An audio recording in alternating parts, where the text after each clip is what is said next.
again. Give him 2 for the night. Collin Ellis with the remix. 2 interceptions for touchdowns in one game. First time it's ever been done in Northwestern history. Collin Ellis, the Big Ten Defensive Player of the Week, after pulling that off. Northwestern beating Cal 44-30. Back on BTN Live, Dave Revsine, Gerry, Dinardo, and Chuck Long. And we are joined now by Collin Ellis. And Collin, remarkable to watch that. Take us through, if you would, please, each one of those plays and kind of what happened on each one. And then, most importantly, I think kind of what was going through your mind at the end of it all.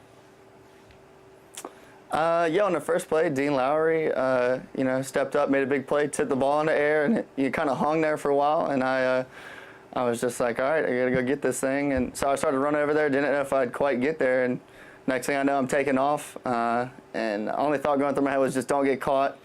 And then on the second one, again, the ball got tipped right into my hands. And I was just thinking, don't get caught. And then once I got in the end zone, was extremely tired.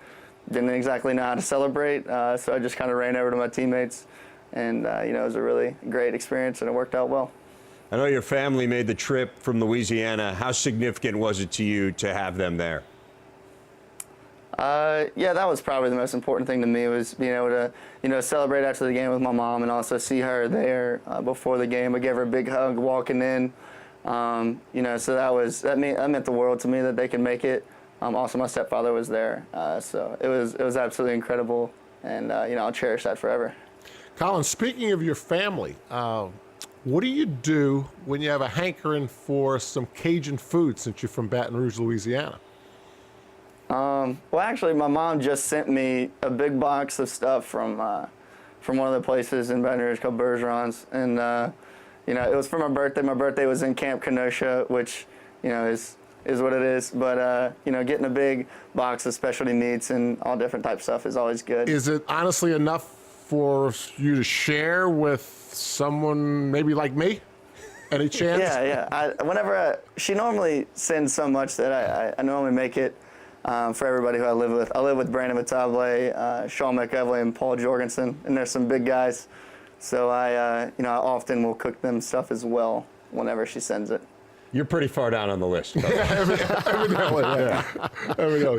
Now, Collin, I know from past experience that offensive guys are very superstitious. On the defensive side, are you superstitious? Like, are you going to wear the same wristband and socks from last game to this game? Probably not. No, as far as superstitions go, everybody has their own little things they do before games. I'll do those same things, but as far as wearing the same, I wasn't wearing any wristbands, so no wristbands. The socks, I might get some new ones. You never know. Northwestern linebacker Collin Ellis is with us here on BTN Live. Dave Revsine, Chuck Long, and Gerry Dinardo. Collin, give us a scouting report on the Syracuse offense. They're tough, physical guys. I remember leaving the game last year as a backup, getting 40 reps, and just thinking, wow, these guys really took it to us. And so that's what we're looking for. They have big running backs that run really hard. And so we're just going to have to go out there and be ready to hit, put some air in the helmets, and get it going early. A lot of Big Ten teams play lesser opponents the first couple weeks of the season, and in fact, a lot of teams nationally do. You guys had a very challenging game going out to Cal. Now you come home for a good Syracuse team. What do you think of this schedule? I think it's great. I like how Coach Fitz, gives us opponents that are going to challenge us week one. It definitely makes you prepare a lot quicker, starting in the summer and, just getting ready to go for the opponent that you have that week. You can't go out there, thinking you're about to roll over some team, that may not be as equal as or as athletic or as fast as you. Northwestern linebacker Collin Ellis, congratulations on a great opening week and best of luck this weekend against Syracuse. All right, thank you. Really appreciate it. Go Cats.